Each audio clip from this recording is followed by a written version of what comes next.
একদিনে দেশ পরিবর্তন হওয়া সম্ভব, একদিনে। যারা রাষ্ট্র ক্ষমতায় আসে এরা অল্প সময়ের জন্য আসে, আর স্থায়ী থাকে কারা? ওই যে পুলিশ হাসিনার আমলে ছিল এখনও আছে, যে আর্মি হাসিনার আমলে ছিল সে এখনও আছে, সচিবালয়ে যে সচিব ডিসি ওসি হাসিনার আমলে ছিল বদলি হতে পারে, কিন্তু ওরাই আছে। এরা হচ্ছে রিটায়ার্ড না হওয়া পর্যন্ত এরা থাকবে। তাহলে আসল ক্ষমতা কাদের হাতে? ওদের হাতে না, আসল ক্ষমতা ওদের হাতে। কিন্তু আমাদের ভারত পাকিস্তান বাংলাদেশের প্রবণতা হচ্ছে যেই ক্ষমতায় আসে সে পুলিশ আর্মি বিচার বিভাগ সবগুলোকে নিজের পকেটের মধ্যে ঢুকিয়ে ফেলে। ফলত এখানে রাষ্ট্র প্রতিষ্ঠান দুর্বল হয়ে যায়, ফাংশন করে না। তো শক্তিশালী প্রতিষ্ঠান মুসলমানদের নাই। আমি যদি একটু বেশি করে বলি তাহলে অনেকেই কষ্ট পায়, তো একটু বেশি করে বলি, অত বেশি করে বলবো না, একটু বেশি করে বলি। 15 বছর বা 16 বছর যে আপনারা ফ্যাসিজম বলছেন, এই ফ্যাসিজমে আয়নাঘর ছিল, গুম ছিল, খুন ছিল, দুর্নীতি ছিল। তো আপনি বলেন তো এই 16 বছর ফ্যাসিজম কিসের নামে চলেছে? গণতন্ত্রের নামে চলেছে। কিসের নামে চলেছে বলেন? গণতন্ত্র। এই 16 বছর ফ্যাসিজম সেকুলারিজম ধর্মনিরপেক্ষতাবাদের নামে চলেছে না অন্য কোনো নামে চলেছে? হ্যাঁ, ধর্ম যার যার, উৎসব সবার, এটা কিসের স্লোগান? সেকুলারিজমের স্লোগান না, ধর্মনিরপেক্ষতাবাদের স্লোগান। তাহলে ধর্মনিরপেক্ষতাবাদের নামে চলেছে, সেকুলারিজমের নামে চলেছে, লিবারেলিজমের নামে চলেছে। তাহলে আপনাকে এই জিনিসটা বুঝতে হবে। এটা বললে বক্তব্য অনেক ভারী হয়ে যায়। আপনাকে এই জিনিসটা বুঝতে হবে যে গত 16 বছর আয়নাঘর গণতন্ত্র আর ধর্মনিরপেক্ষতাবাদ বানিয়েছে। গত 16 বছর গুম খুন গণতন্ত্র করেছে। গত 16 বছর গুম খুন সেকুলারিজম করেছে।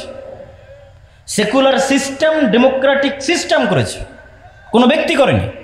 ওই সিস্টেম এখনো আছে। ওই সিস্টেম এরকম আবারও জালেম তৈরি করবে, আবারও এরকম স্বৈরাচার তৈরি করবে। আজ থেকে কারো হায়াত যদি 30 বছর আল্লাহ বাড়িয়ে দেয়, আর আমারও হায়াত যদি আল্লাহ বাড়িয়ে দেয়, তো 30 বছর পর স্মরণ করবেন বলেছিলাম এই সিস্টেম আবারও জালেম তৈরি করবে।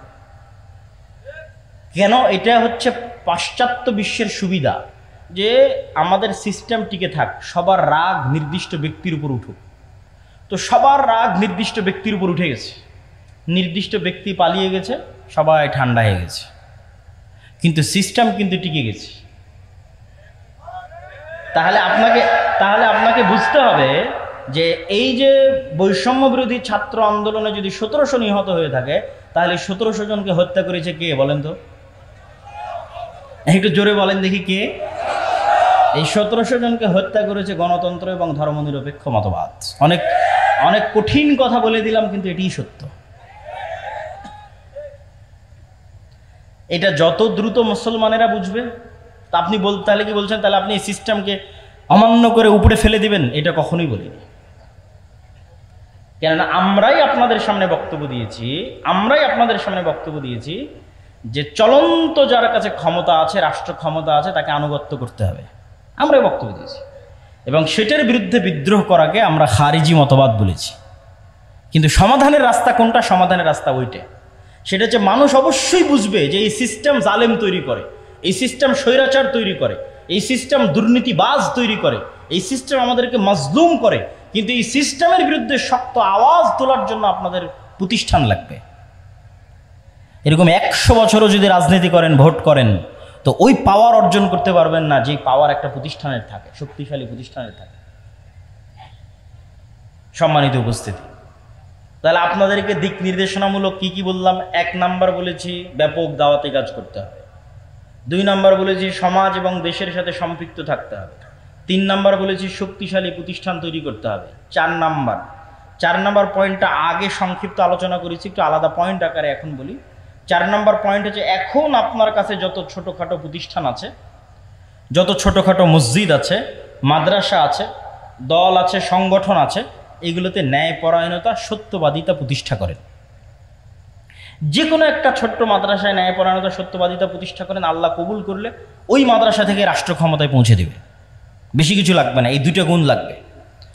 একটা ছোট্ট সংগঠনের মধ্যেও যদি ন্যায়পরায়ণতা, সত্যবাদিতা প্রতিষ্ঠা হয়, আল্লাহ ওখান থেকেই রাষ্ট্র ক্ষমতায় পৌঁছে দেয়। কিন্তু সত্যবাদিতা এবং ন্যায়পরায়ণতা ছাড়া রাষ্ট্র ক্ষমতায় যাওয়ার জন্য আল্লাহ সুবহানাহু ওয়া তাআলার দয়ায় কোনো সুযোগ নেই।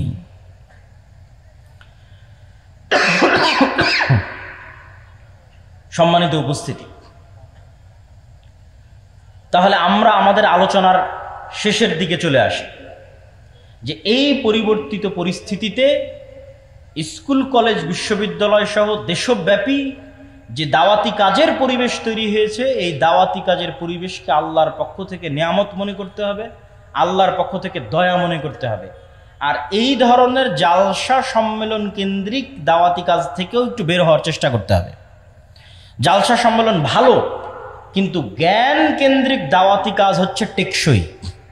আমার বহু বক্তব্যে আপনারা শুনেছেন, আমি বলেছি যদি জালসা করে জ্ঞান পৌঁছানো বেশি ভালো হতো, তাহলে ব্রাক শুধু জালসাই করে বেড়াতো, আর খ্রিস্টান মিশনারিরা শুধু জালসাই করত। তারা জালসা করে না, ছোট ছোট শিক্ষা প্রতিষ্ঠান তৈরি করে, জ্ঞানের যে রাস্তাগুলো, সিলেবাস কারিকুলামের যে রাস্তাগুলো, সেগুলোতে তারা অগ্রগামী, তারা সেগুলোর অন্তর্ভুক্ত হয়ে আছে। সম্মানিত উপস্থিতি, আল্লাহ সুবহানাহু ওয়া তাআলা আমাদেরকে এই যে সংক্ষিপ্ত বক্তব্য আপনাদের সামনে তুলে ধরলাম, এই সংক্ষিপ্ত বক্তব্য বুঝার এবং এই সংক্ষিপ্ত বক্তব্যের প্রতি আমল করার এবং দেশব্যাপী, পুরো পৃথিবীব্যাপী মুসলমানদের একটা বিপ্লব তৈরি করার তৌফিক দান করুক, আল্লাহুম্মা আমিন। কোটি কোটি ভোটার আছে, কিন্তু এই কোটি কোটি ভোটারের প্রতিনিধিত্বকারী শক্তিশালী প্রতিষ্ঠান নাই। আপনি শক্তিশালী প্রতিষ্ঠানের, বেসরকারি শক্তিশালী প্রতিষ্ঠানের দু একটা উদাহরণ নেন। যখন প্রধানমন্ত্রী হাসিনা বিদায় নিল, তখন অটোমেটিক ট্রানজিশন অফ পাওয়ারের হস্তান্তর, এটিই নিয়ম যে যখন রাষ্ট্র অকার্যকর, তখন রাষ্ট্রে অবস্থানরত শক্তিশালী প্রতিষ্ঠানগুলোর কাছে ক্ষমতা চলে যায়। তো বাংলাদেশের সবচেয়ে শক্তিশালী প্রতিষ্ঠান হচ্ছে আর্মি। তো ফলত যখন প্রধানমন্ত্রী হাসিনা বিদায় নিয়েছে, তখন অটোমেটিক ক্ষমতা চলে গেছে আর্মির কাছে। আরো অসংখ্য শক্তিশালী প্রতিষ্ঠান আছে। প্রথম আলো একাই একটা শক্তিশালী প্রতিষ্ঠান, ডেইলি স্টার একাই একটা শক্তিশালী প্রতিষ্ঠান, ব্রাক একাই একটা শক্তিশালী প্রতিষ্ঠান, গ্রামীণ ব্যাংক একাই একটা শক্তিশালী প্রতিষ্ঠান, মানবাধিকার সংস্থা অধিকার একাই একটা শক্তিশালী প্রতিষ্ঠান। তাহলে যখন রাষ্ট্র অকার্যকর, তখন অটোমেটিক রাষ্ট্রের ক্ষমতা এই প্রতিষ্ঠানগুলোর কাছে চলে গেছে। আমাদের কোটি কোটি ভোটার আছে, কিন্তু আমাদের প্রতিনিধিত্ব করবে এরকম শক্তিশালী মিডিয়া নাই, আমাদের প্রতিনিধিত্ব করবে এরকম শক্তিশালী অর্থনৈতিক প্রতিষ্ঠান নাই, এরকম শক্তিশালী মানবাধিকার সংস্থা নাই যে মুসলমানদের প্রতিনিধিত্ব করবে। না হলে 5ই আগস্টের চাইতে সুবর্ণ সুযোগ, মুসলমান বা ইসলাম ক্ষমতায় যাবে, এর যে সুবর্ণ সুযোগ অতীতেও কোনোদিন আসেনি, পরে আসাও কঠিন। তাহলে কেন পারেননি? কোটি কোটি ভোটার থাকার পরও কেন পারেননি? আপনাদের কারো, এত ইসলামী দলের, এত ইসলামী সংগঠনের কারো শক্তিশালী প্রতিষ্ঠান ছিল না। তাহলে কোটি কোটি ভোটার দিয়ে আপনি কি করবেন যদি শক্তিশালী প্রতিষ্ঠান না থাকে? এরকম 5ই আগস্ট প্রত্যেক 20 বছর, 25 বছর, 30 বছর পর আসবে। কালকে আপনাকে ভোট করে ক্ষমতায় যেতে হবে 5 বছরের জন্য, 3 বছরের জন্য, 4 বছরের জন্য। এটি স্বল্প মেয়াদী পরিকল্পনা। আপনি দীর্ঘমেয়াদে পরিকল্পনা করেন, 50 বছর পর, 100 বছর পর আপনি বাংলাদেশের মাটিতে ইসলামকে বিজয়ী দেখতে চান, তার জন্য কি করা লাগবে সেটা ভাবেন। কাল ক্ষমতায় চলে যাবে, এই আকাশ কুসুম কল্পনা 100 বছর থেকে আমাদের হিস্ট্রি পড়া আছে। ইসলামিক খেলাফার পতন থেকে নিয়ে 100 বছর পার হয়ে গেছে। একটা থিওরি পরীক্ষা করার জন্য 100 বছর যথেষ্ট। অ্যাজ এ থিওরি, ডেমোক্রেসি ইসলাম প্রতিষ্ঠার মাধ্যম হিসেবে পৃথিবীতে এখন পর্যন্ত ব্যর্থ। 100 বছর, তো 100 বছর যথেষ্ট। তাহলে এই যে ওসি, ডিসি, এসপি, সচিব, এদের যদি ন্যূনতম মেরুদণ্ড সোজা হয় আর বলে যে আমরা অন্যায় করব না এবং সত্য বলবো, তো ক্ষমতায় যেই আসুক দেশ ভালো চলবে না মন্দ চলবে? ভালো চলবে। কিন্তু তাদের সেই শক্ত মেরুদণ্ড নাই। আমরা ওই শক্ত মেরুদণ্ডওয়ালা প্রজন্ম তৈরি করতে পারি। সবাই টাকার কাছে বিক্রি, অর্থের কাছে বিক্রি, অথচ তারা সবাই দাবি করে সে অনেক বড় হাজি, অনেক বড় নামাজি, অনেক বড় দানবীর, বড় বড় জালসার প্রধান অতিথি, বড় বড় জালসার বিশেষ অতিথি। এগুলো ইসলাম নয়। আপনাকে সত্যবাদী এবং ন্যায়পরায়ণ হতে হবে যদি আপনি মুসলমানদের সম্মান রক্ষা করতে চান, ইসলামের সম্মান রক্ষা করতে চান। আর সত্যবাদিতা এবং ন্যায়পরায়ণতার উপর এতটা গুরুত্ব আমি কেন দিচ্ছি এখনকার ইদানিং বক্তব্যে, এত সমালোচনার পরেও? ওয়াতাম্মাত কালিমাতু রাব্বিকা সিদকান ওয়া আদলা। আল্লাহ সুবহানাহু ওয়া তাআলা কোরআন মাজিদে বলেন, আপনার প্রতিপালক আল্লাহ সুবহানাহু ওয়া তাআলার সমাপ্ত হয়েছে সত্যবাদিতার উপরে, ন্যায়পরায়ণতার উপরে। মানে আল্লাহ যত আদেশ মানুষকে দিয়েছে প্রত্যেকটা আদেশ সত্য, প্রত্যেকটা আদেশ ন্যায়। একটা আদেশ শোনেন, আল্লাহ আদেশ দিয়েছে কি? তোমরা আল্লাহর ইবাদত করবা, শিরক করবা না।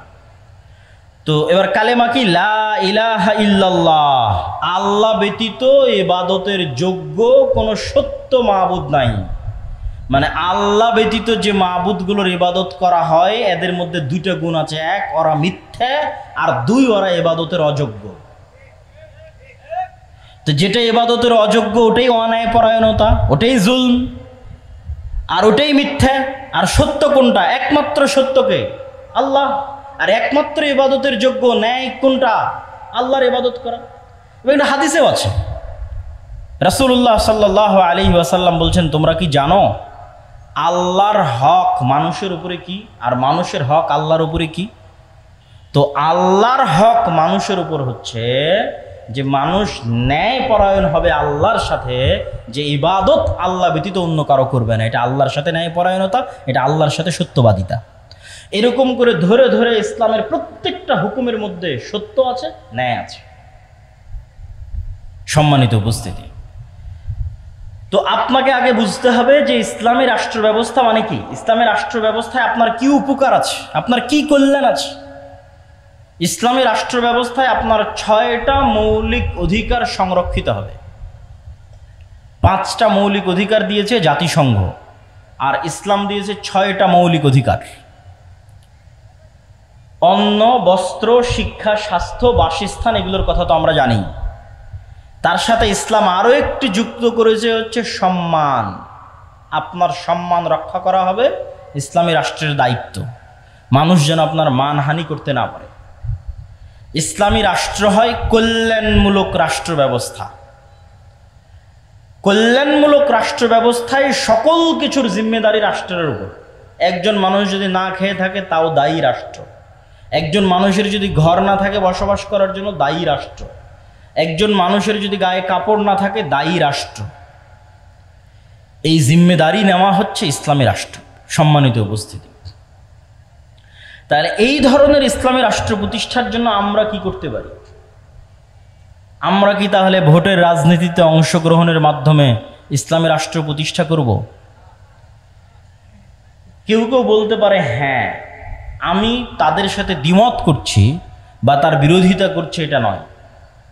আমি যুক্তির আলোকে আপনাকে পরামর্শ দিতে চাই যে আমাদের করণীয় কি, করা উচিত কি। 1 নাম্বার করণীয়, এই রকম পরিস্থিতিতে, যেই পরিস্থিতিতে আমরা আছি, দাওয়াতি কাজ। আপনি বলবেন, আপনাদের কথা শুরু হলেই বলেন দাওয়াতি কাজ। আর কত দাওয়াতি কাজ? কুনতুম খায়রা উম্মাতিন উখরিজাত লিন-নাস তা'মুরুনা বিল মা'রুফ ওয়া তানহাউনা আনিল মুনকার। এই উম্মতে যেহেতু আর কোনো নবী আসবেন না, সেহেতু প্রত্যেক যুগে মানুষকে হেদায়েত করার জন্য দাওয়াত দিবে এই উম্মতের লোকেরাই। বানু ইসরাইলে প্রতি যুগে নবী প্রেরিত হতো মানুষকে দাওয়াত দেওয়ার জন্য, আর এই উম্মতে কোনো নবী আসবে না, তো দাওয়াত দিবে এই উম্মতের লোকেরাই। এখন যদি এখানে কোনো নবী আসতেন তাহলে তিনি কি করতেন? আগে কি দিতেন? আগে দাওয়াত দিতেন। আগে কি দিতেন? দাওয়াত দিতেন। এখন যদি বাংলাদেশে কোনো নবী প্রেরিত হতেন তাহলে তিনি দাওয়াত দিতেন।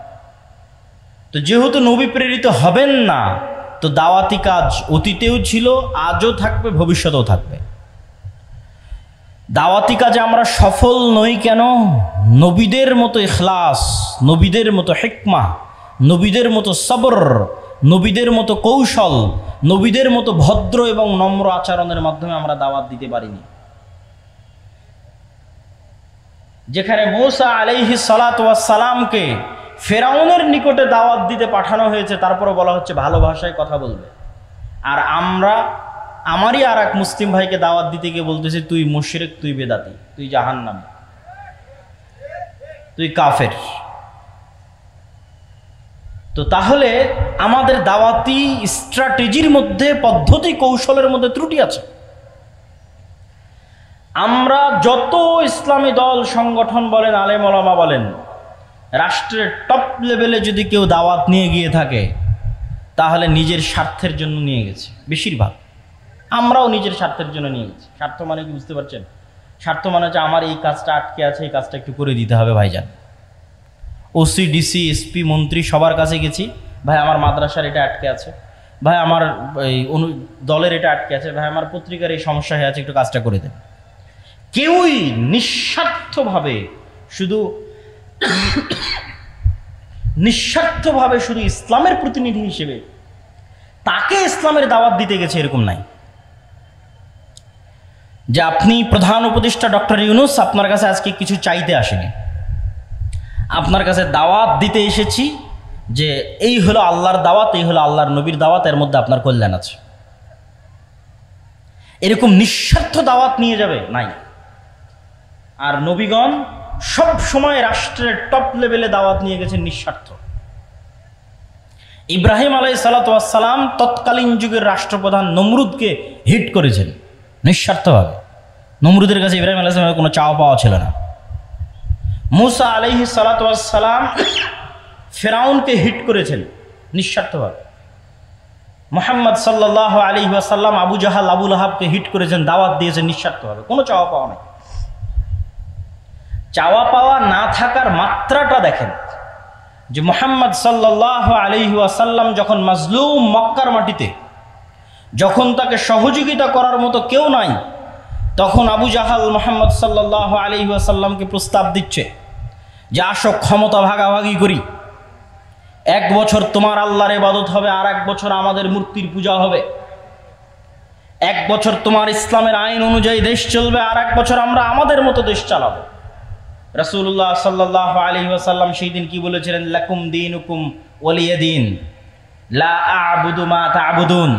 স্পষ্ট কথা, কাফারনা বিকুম, এগুলো এক একটা কোরআনের আয়াত।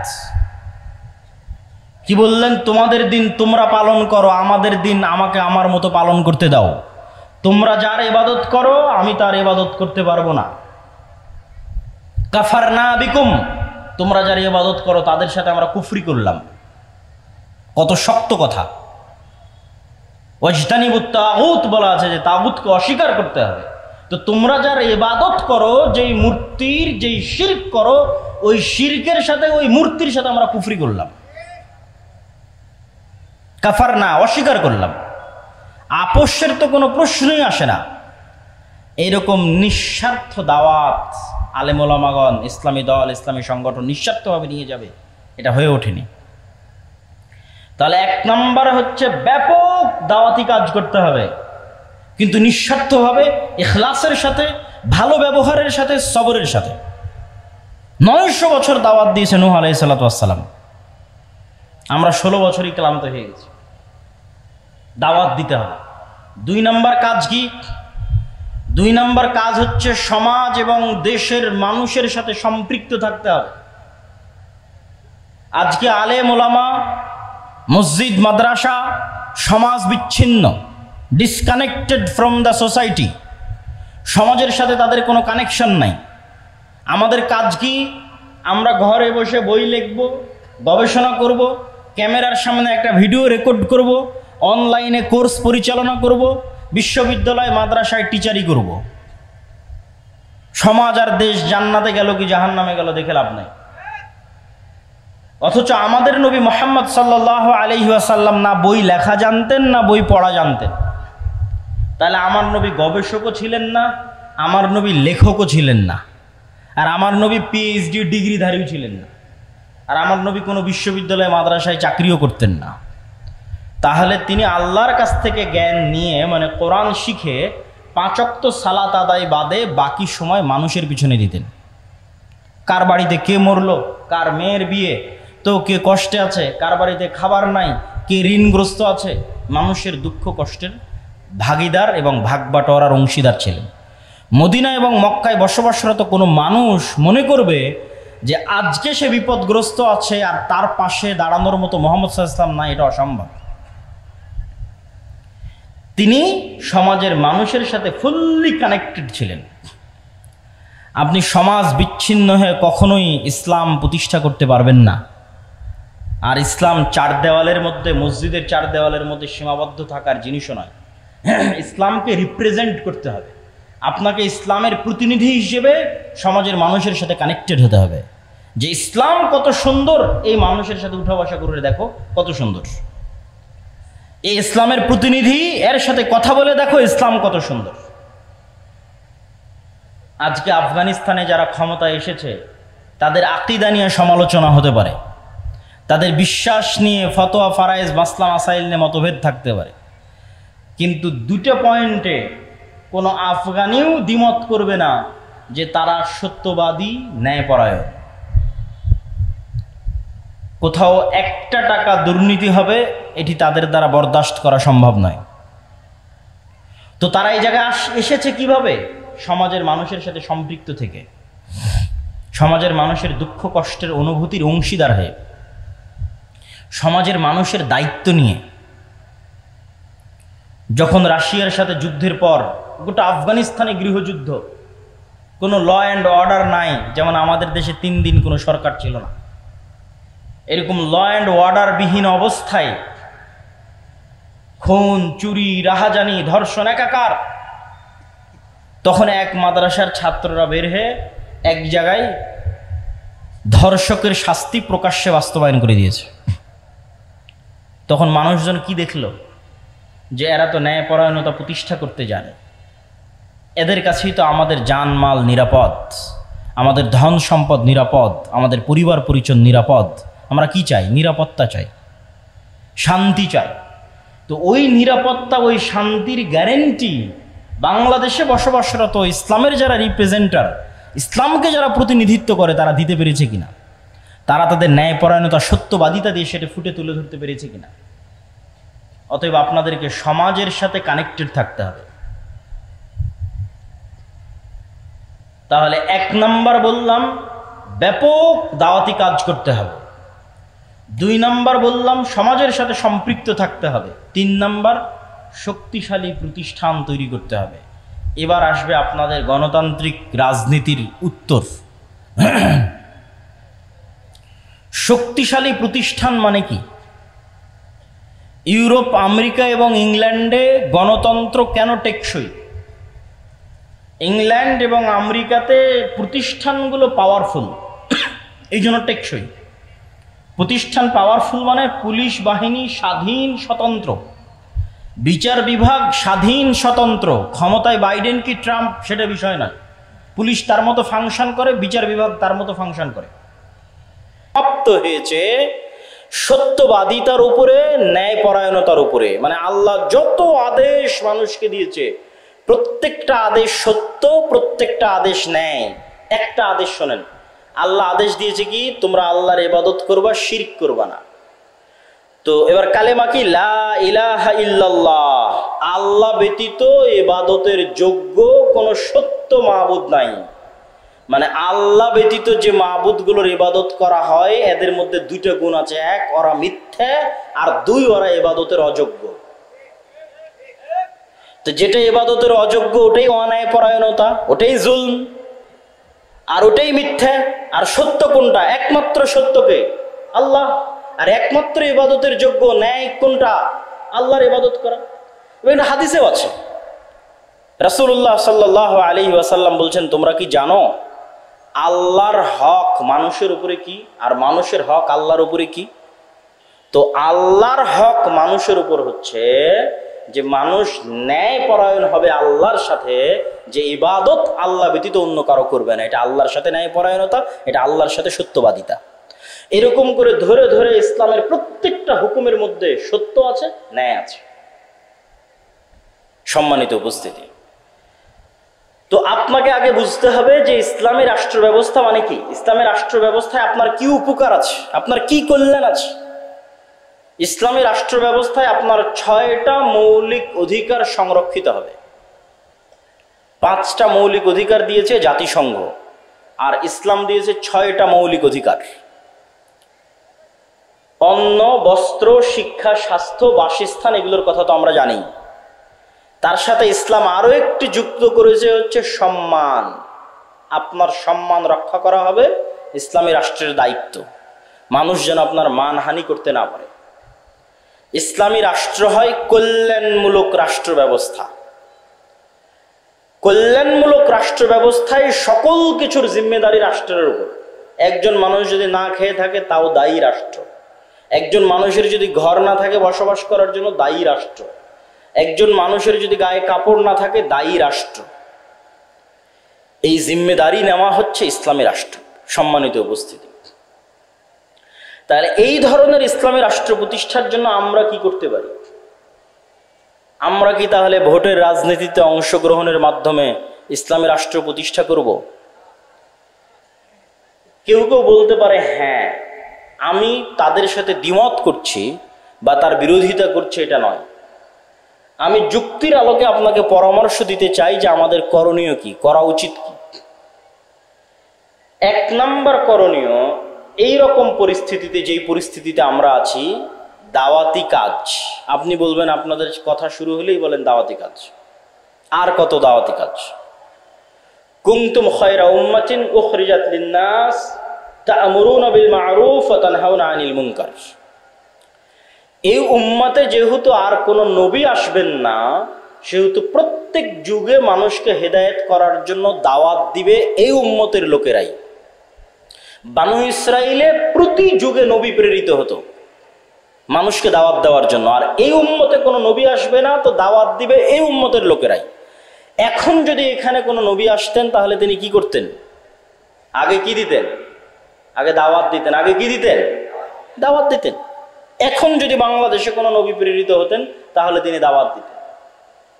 তো যেহেতু নবী প্রেরিত হবেন না, তো দাওয়াতি কাজ অতীতেও ছিল, আজও থাকবে, ভবিষ্যতেও থাকবে। দাওয়াতি কাজে আমরা সফল নই কেন? নবীদের মতো ইখলাস, নবীদের মতো হিকমা, নবীদের মতো সবর, নবীদের মতো কৌশল, নবীদের মতো ভদ্র এবং নম্র আচরণের মাধ্যমে আমরা দাওয়াত দিতে পারিনি। যেখানে মূসা আলাইহিস সালাতু ওয়াস সালামকে ফেরাউনের নিকটে দাওয়াত দিতে পাঠানো হয়েছে, তারপরে বলা হচ্ছে ভালো ভাষায় কথা বলবে। আর আমরা আমারই আর এক মুসলিম ভাইকে দাওয়াত দিতে গিয়ে বলতেছি, তুই মুশরিক, তুই বেদাতি, তুই জাহান্নামী, তুই কাফের। তো তাহলে আমাদের দাওয়াতি স্ট্র্যাটেজির মধ্যে, পদ্ধতি কৌশলের মধ্যে ত্রুটি আছে। আমরা যত ইসলামী দল সংগঠন বলেন, আলেম ওলামা বলেন, রাষ্ট্রের টপ লেভেলে যদি কেউ দাওয়াত নিয়ে গিয়ে থাকে, তাহলে নিজের স্বার্থের জন্য নিয়ে গেছে বেশিরভাগ। আমরাও নিজের স্বার্থের জন্য নিয়ে গেছি। স্বার্থ মানে কি বুঝতে পারছেন? স্বার্থ মানে হচ্ছে আমার এই কাজটা আটকে আছে, এই কাজটা একটু করে দিতে হবে ভাইজান। ওসি, ডিসি, এসপি, মন্ত্রী সবার কাছে গেছি, ভাই আমার মাদ্রাসার এটা আটকে আছে, ভাই আমার এই দলের এটা আটকে আছে, ভাই আমার পত্রিকার এই সমস্যা হয়ে আছে, একটু কাজটা করে দেন। কেউই নিঃস্বার্থভাবে শুধু ইসলামের প্রতিনিধি হিসেবে তাকে ইসলামের দাওয়াত দিতে গেছে, এরকম নাই। যে আপনি প্রধান উপদেষ্টা ডক্টর ইউনূস, আপনার কাছে আজকে কিছু চাইতে আসেনি, আপনার কাছে দাওয়াত দিতে এসেছি যে এই হলো আল্লাহর দাওয়াত, এই হলো আল্লাহর নবীর দাওয়াত, এর মধ্যে আপনার কল্যাণ আছে। এরকম নিঃস্বার্থ দাওয়াত নিয়ে যাবে নাই। আর নবীগণ সব সময় রাষ্ট্রের টপ লেভেলে দাওয়াত নিয়ে গেছেন নিঃস্বার্থ। ইব্রাহিম আলাইহিস সালাতু ওয়াস সালাম তৎকালীন যুগের রাষ্ট্রপ্রধান নমরুদকে হিট করেছেন নিঃস্বার্থভাবে। নমরুদের কাছে ইব্রাহিম আলাইহিস সালামের কোনো চাওয়া পাওয়া ছিল না। মূসা আলাইহিস সালাতু ওয়াস সালাম ফিরআউনকে হিট করেছেন নিঃস্বার্থভাবে। মুহাম্মদ সাল্লাল্লাহু আলাইহি ওয়াসাল্লাম আবু জাহাল, আবু লাহাবকে হিট করেছেন, দাওয়াত দিয়েছেন নিঃস্বার্থভাবে, কোনো চাওয়া পাওয়া নাই। চাওয়া পাওয়া না থাকার মাত্রাটা দেখেন, যে মুহাম্মদ সাল্লাল্লাহু আলাইহি ওয়াসাল্লাম যখন মাজলুম মক্কার মাটিতে, যখন তাকে সহযোগিতা করার মতো কেউ নাই, তখন আবু জাহাল মুহাম্মদ সাল্লাল্লাহু আলাইহি ওয়াসাল্লামকে প্রস্তাব দিচ্ছে যে আসো ক্ষমতা ভাগাভাগি করি। এক বছর তোমার আল্লাহর ইবাদত হবে, আর এক বছর আমাদের মূর্তির পূজা হবে। এক বছর তোমার ইসলামের আইন অনুযায়ী দেশ চলবে, আর এক বছর আমরা আমাদের মতো দেশ চালাবো। রাসূলুল্লাহ সাল্লাল্লাহু আলাইহি ওয়াসাল্লাম সেই দিন কি বলেছিলেন? লাকুম দীনুকুম ওয়ালিয়া দীন, লা আ'বুদু মা তা'বুদুন। স্পষ্ট কথা, কাফারনা বিকুম, এগুলো এক একটা কোরআনের আয়াত। কি বললেন? তোমাদের দিন তোমরা পালন করো, আমাদের দিন আমাকে আমার মতো পালন করতে দাও। তোমরা যার ইবাদত করো আমি তার ইবাদত করতে পারবো না।